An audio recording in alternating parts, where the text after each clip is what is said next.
Hello, everyone. Welcome to Pro Camera Reviews, the weekly show, now weekly, uh, that we do here over at the Phoblographer. My name is Chris Gambit. I'm the editor-in-chief of the Phoblographer. I am joined, as always, by Gear Editor, the one, the only, the wonderful, the one who is in both the light white and the dark orange, walking both worlds, Brett Day. Hey everyone, how's it going?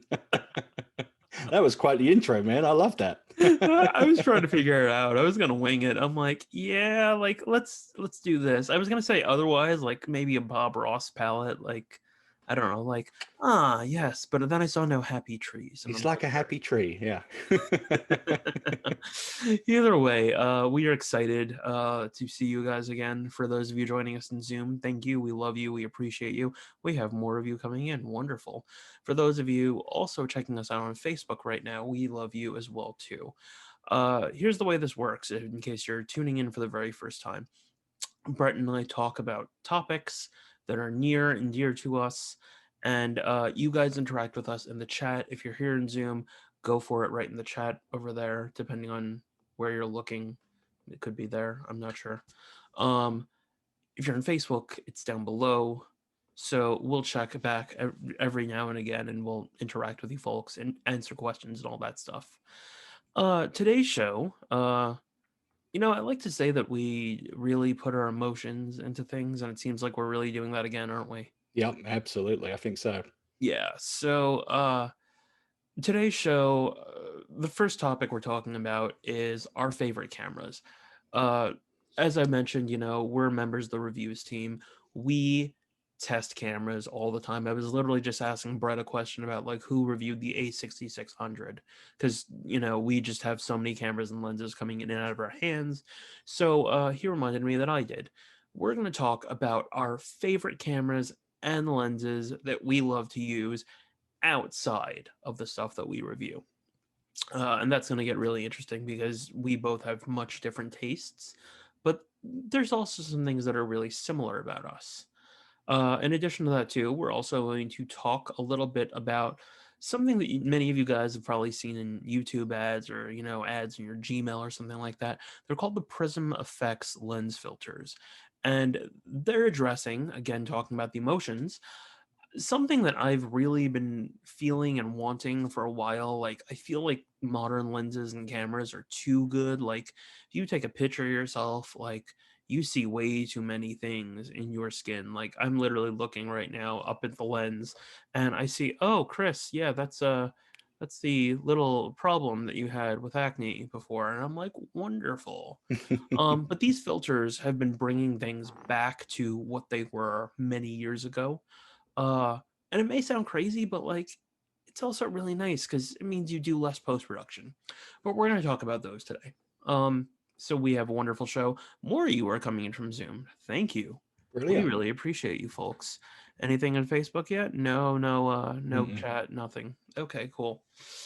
So let's get into our favorite cameras. What do you say, Brett? Yeah, that sounds like a good plan to me, man. This is something I've been thinking about for a while because, as you just stated, we get to test all manner of cameras and lenses and stuff with the work that we do with the Phoblographer. And yes, what we do is fun, absolutely is fun. But when we're out testing these cameras, we're out testing the cameras. We're not out shooting for fun per se. When I get a camera in for review, I'm analyzing the camera, I'm seeing how it's performing with autofocus in different situations, good light, low light, you name it, we test it. And yeah, getting to play with the cameras is fun. But on top of that as well, we also do our own personal shoots as well, or professional shoots as well, which is work as well. So really what I was been thinking about, and something I've really been trying to do, is create a separation between work photography and my fun photography. And that's something that is so important. Mm-hmm. Um, I think so many photographers start off as a hobbyist or an enthusiast, and then they progress up into professional photography and they forget the fun aspect. And it can quickly become a chore almost, photography can, if you don't have that fun element. And that's why I like to call, the little place in between passionate photographers. Like we have to find ways to really be passionate and also still creative and not hate our lives. Yeah, absolutely, and you can quickly fall into that chasm if you're not careful. So it's really important to create that separation. So one of the things I love to do to keep photography fun is to go out and find maybe some older cameras that a lot of people have forgotten about and don't use anymore, and pick them up on a deal and go out and shoot with them. That to me is incredibly fun, and it's something I've done more so over the last 6 months or so. And I'm going to quickly talk about a couple of the cameras that I use for fun in my photography. Now, I use two cameras professionally. I have the Olympus EM1 III, which I use for event work, and I have which I have right here. I have my Pentax, my big old DSLR, my K1 II, which I use for landscape work when I go out and take high resolution images for landscapes. Can I just say that I get anxiety when I see no strap on a camera? I took the strap off because I knew it would hit my microphone. Understood. Okay, Yeah, continue. absolutely. I was thinking, I was like, should I leave it on, take it off? So anyway, yeah, I took it off. So this is my workhorse landscape photography camera, and it's a big old camera. It's a beast. The camera itself weighs like 2.2 pounds. This lens is like 3 pounds. It's a 5 pound rig, and it's hard to go out and shoot with this for fun because you quickly get weighed down. Um, so one of the things I've been looking for, Chris, is for a small camera I can just slap in my bag or in my pocket, in my coat pocket, whatever, and go out and take pictures with. Dude, put it And next to your head, put it please. next to my head. Yeah. There you go. Oh man. It's a big. This is the 28 to 70, 2.8 on here. So it's a big old camera. And so I was looking to buy a small camera. I was thinking maybe Pen F. That's been on my shopping list for a while. But I was browsing the local ads and I saw someone selling a Pentax Q7. And for anyone who doesn't know what the Pentax Q7 is, it's a tiny mirrorless camera that Pentax first launched, I believe, in 2013. And That this is sounds it. right. Yeah. This is it right here. This is the Q7. And just so you can get a better understanding of how tiny this camera is, I'll put it up next to my K1 II. If I can pick this up here, right I here. also think it's not very much taller than your glasses, too, right? No, it's really not. So this is a K1 II full frame with a 24 to 70, and this is the Q7 with an equivalent 24 to 70 millimeter lens on there. Now, for people that don't know about the Q7, it was also an interchangeable lens camera. Yep. Very small, really tiny.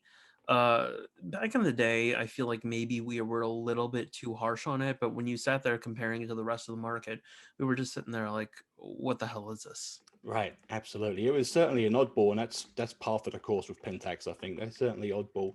So there's the screen on the back of my K1 II. This is roughly the size of the LCD on my K1 II. Jeez. Just so you just can see how small it is. But this has reinvigorated me um, to go out and just shoot photography for the heck of it. Um, it's easy to pick up and carry around, you get a good grip on it. The image quality is fantastic. And I'll even show you the sensor on this thing because it is tiny. Here is the tiny sensor. Jeez. Yeah, it's fantastic. This is the little kit lens that comes with it.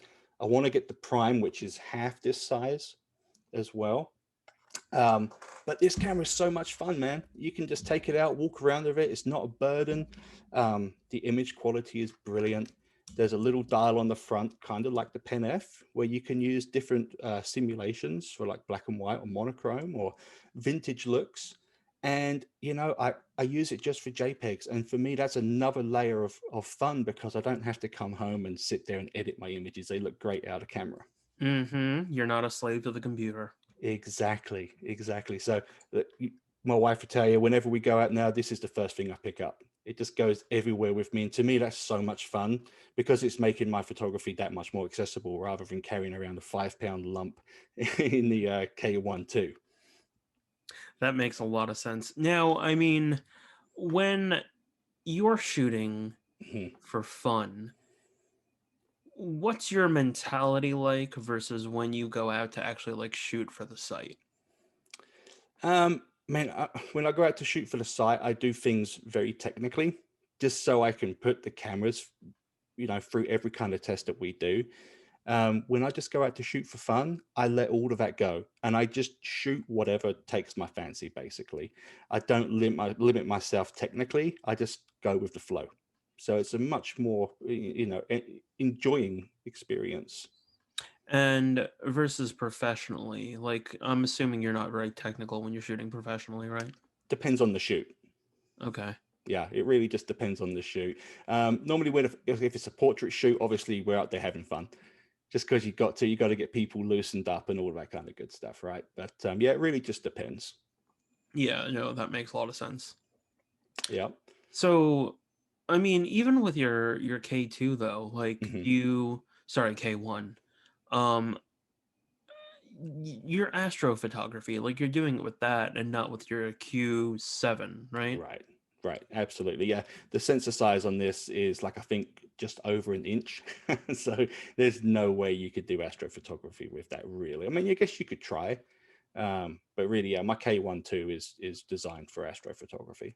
Yeah, and I remember with the Q, I think the sensor was around the size of a fingernail or something like that. Yeah, it's about the size of a fingernail for sure. Oh, jeez. And it has the great thing is that it has ibis in it as well, man. Yeah, I remember that. Yeah, it's a fantastic little camera, and I picked this up for $100. And when I got it, it looked brand new. It was still in the box. Everything was still wrapped. The cables hadn't been undone. So there's a brilliant find. So there are tons of cameras out there. Like if you feel like you're in a rut, there are cameras out that you can go and buy that will just fill you with joy and energy for photography again. Yeah, I also think lenses can do the same thing, and same with lights. Oh, definitely, absolutely. Anything that can just create or create that spark, that creative spark is fantastic. Yeah. So I guess I'll get into what I do. For anyone that's been to my website, not the Phoblographer, obviously that's my website as well, but thegampat.com. Um, I have a lot more of my personal work up there, and you'll see. Uh, I guess it's fair to say I'm a conceptual shooter, right, Brett? Yeah, yeah, absolutely. Yeah, that makes a lot of sense. So basically, what that means is I take concepts and I really put them into images as much as I can. So that to me is fun. And I've tried to find ways to incorporate my reviews into that in the past couple of years because there have been times where, I've been like, all right, I'm just going to shoot for this or I'm just going to Hmm. shoot for that. And sat there and I've thought to myself, like, maybe I should try to like just incorporate it more into like just having fun with the camera. But at the same time, there are things that we have to do. Like we have to find ways to make lenses appeal to various audiences, and make cameras appeal to various audiences. So, like, if I were able to just go out and just shoot for myself, I probably would barely ever do portraits unless I have like a major concept. And I Hmm. probably barely do like cityscapes or anything like that unless I have like a really cool idea. Um, with that said, let me get into my cameras. So, my party camera is this nice old film. Let me take off this light just so you guys can see it better. This nice old There we film go. camera, Beautiful. the Natura S. This is my favorite thing. This is small. Let me put it next to my iPhone. So this is the 12 Pro Max. So it's smaller than the 12 Pro Max, and it's like maybe 4 or 5 of them thick. Hmm. Yeah, just think about it like um chapstick. Chapstick. And maybe that's like 2 chapsticks deep, right, Brett? Yep. Yeah. Yep. That's nice and tiny. Yeah, it's tiny. So the cool thing about this is one, it's pink. No one takes it seriously. When I bring it to a party, there are no manual controls on this. So there's absolutely no way that I'll sit there and I'll futz around with it. Hmm. Um, the cool thing about this is it's also got, there you go, a 24 millimeter f1.9 lens. Nice. Yeah, and look how tiny that thing is. That is ridiculously small. Yeah. So whenever I go take photos at a party and I'm just like hanging out with friends, I usually have it around like this. I really should have like a neck strap or a chest strap, but I don't usually. And then I'll just like take photos, or I'll be like, let's do a selfie or something like that. So it's fun. It's impossible for me to take this seriously. I mean, I could, Absolutely. but it'd be stupid. Right. Yeah, in the same way that you are with your Q. This is sort of my Q. Like it's tiny. Absolutely. Yeah. Um Besides this, I also do like a lot of film. Hmm. So my favorite film camera, my medium format one is back there. I just haven't really shot with it in almost a year. But my favorite film camera otherwise is my Leica M6. Hmm. This thing is wonderful. It is a beast. It feels perfect in the hand every time I put this thing away. And then I pick it back up after a time. I usually just do this thing where I just wrap it around my wrist like this, and then like I'll probably put my finger around like this to give it extra grip, and then I'll slide my thumb in like that, and then I'll do this, and I'll be like, "Oh, that's perfect. That's exactly what I want." You've gone back home. Yeah, Exactly. exactly. Yeah. Um, and to your point with that, like I was trained on Leicas, so it's like, okay, fine. I feel I'm at home with this. It is a little heavy, but I'm okay with the weight. Like, I mean, Hmm. I also have like actually this isn't a very big lens. This is a 15 millimeter f1.1 7 artisans. They basically based it on an older version of the Hmm. lens. So yeah, I really like this because film allows me to not sit there and chimp away to screen and someone's just like, hey, can I see? And I do this joke like, yeah, yeah, take a look. There you are right there. And like there's me and like there's that other guy back there. And they're like, oh, oh, I think you captured my soul so perfectly. It's so dark. I'm like, It's yeah, so I know. black. Exactly. Um, so I'll have a lot of fun with this. When I put bigger lenses on, I'm not really having as much fun, but also Hmm. with a rangefinder and a Leica, I usually tune my way of shooting in a completely different way. Like zone focusing is best, but Right. also I'm usually just like a guy that wants to be silent, quick, get in, get out, shoot. That's it. You get on with your life. Yep. Exactly. And that's what I feel this allows me to do more so than a lot of other cameras, Hmm. with the exception of my next one, which is my favorite digital. Come on, you can do it. Okay. What do you think this is? Gee, I wonder. Let me have a let me have a guess. The Fujifilm X Pro For 3. free. Yep. Yep, is by far my favorite. There are a lot of things that I feel like they should be doing to this camera. It is their Hmm. most expensive X series camera, but I feel like they're sort of treating it like a redheaded stepchild. Yeah, it's just kind of out there floating by itself, isn't it? Yeah, like they're giving the XT4 like all these cool things, and I'm like, hey, what about your most expensive camera? Hmm. Like you can do it. Like don't play, you can do it. So, I mean, I really like this camera. Um, Something that's really cool is also the screen. There's Hmm. this. I do think, and I wrote about this recently. Like this screen, if when you want to use it, I think it's a little annoying to do it this way. Because let's say I want to shoot something below, now I Right. have to be like this. Whereas I would like something to flip out like this and then tilt and swivel. And I think that would be a lot more useful. But this camera allows me to really just sit there and focus on whatever is in front of me. And it is one of the first digital cameras to really do so. Leica's also done it with like their MD lineup, Hmm. but this has done it by also giving me the look of film that I love. Right. Um, it's got fantastic weather sealing. The autofocus is pretty good. It can be better, but Fujifilm is limiting it. I'm looking at you guys right there. Please You know fix who it. you are. Yes, exactly.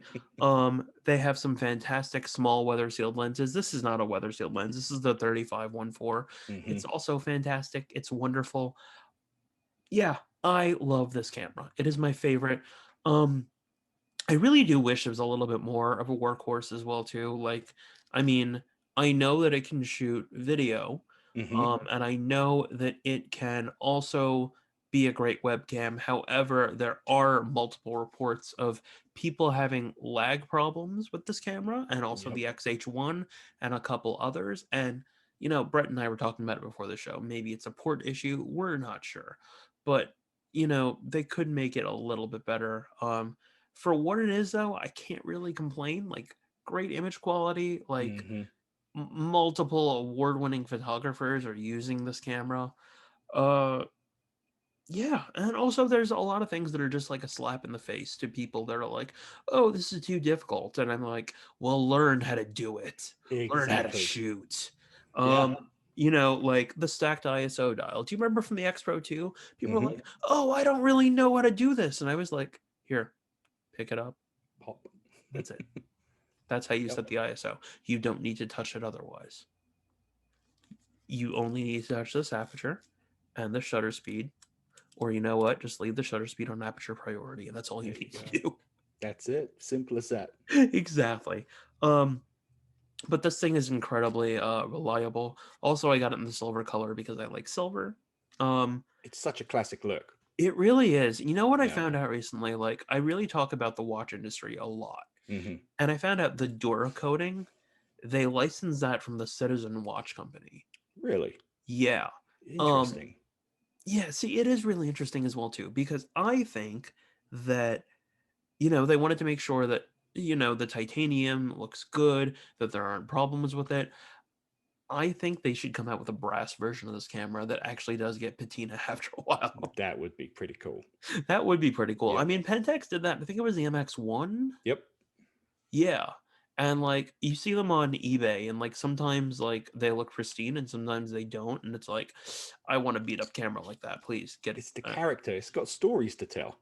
exactly. And I think that's really important, especially as like digital cameras have been around since the 90s, Yeah. but really properly since like the 2000s. So like we're 20 years in. There are still people that shoot with like their 5D Mark II and their X Hmm. Pro 1 and stuff like that. Like I think that I'm not going to say that like you should support cameras for a very long time. I really do think that should be done the way Leica does, but then you need to price accordingly and I guess I'd be okay with that. Yep, for sure. Um it would mean that we upgrade less and all that stuff. But I do feel that we need to have something to really look back and be like, oh man, there's a story about that company and there's a legacy and all that stuff. Yep. Like you can do that with Leica, you can do that with Canon, you can do it with Fujifilm to a certain point. Can't really do that very much with Sony, I feel. Right. Same with Panasonic as much.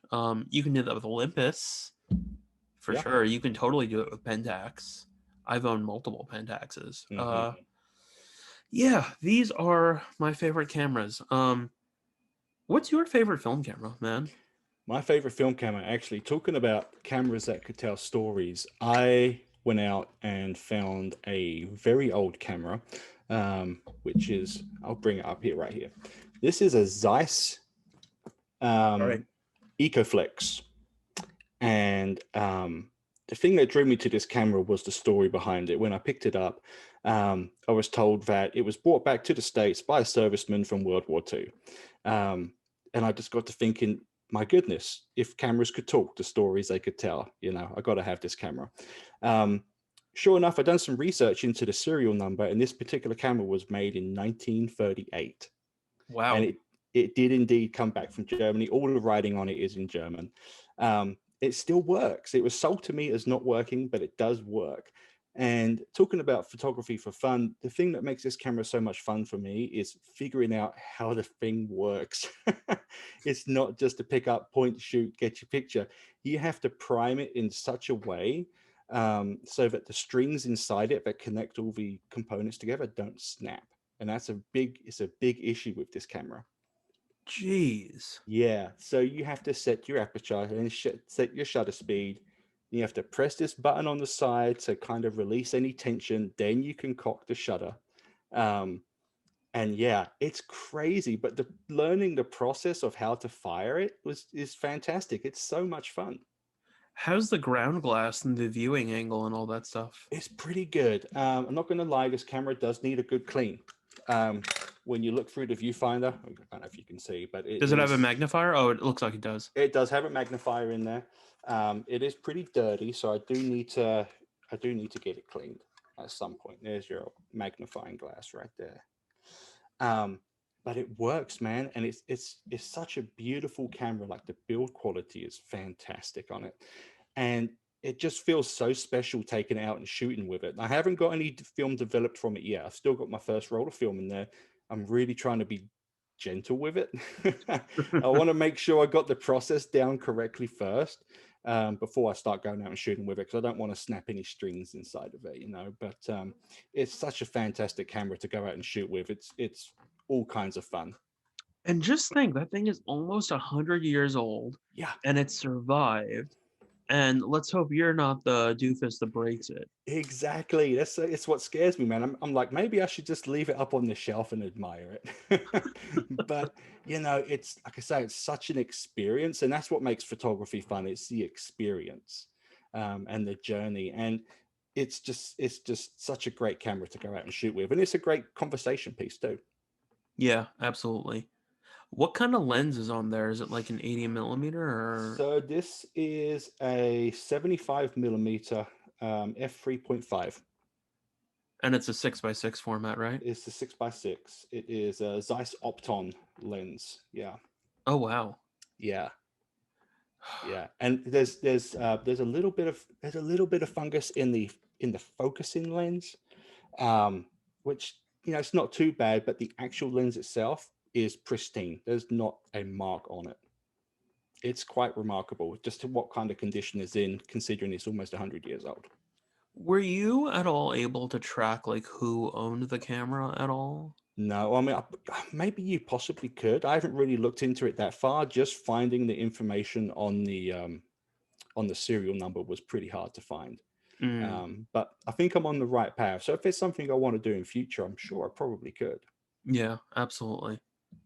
I'm wondering, yeah, because I mean, maybe they kept that information, like sometimes not. I Hmm. don't know. But when you bought it like an estate sale or something? Yeah, yeah, and it was like $30.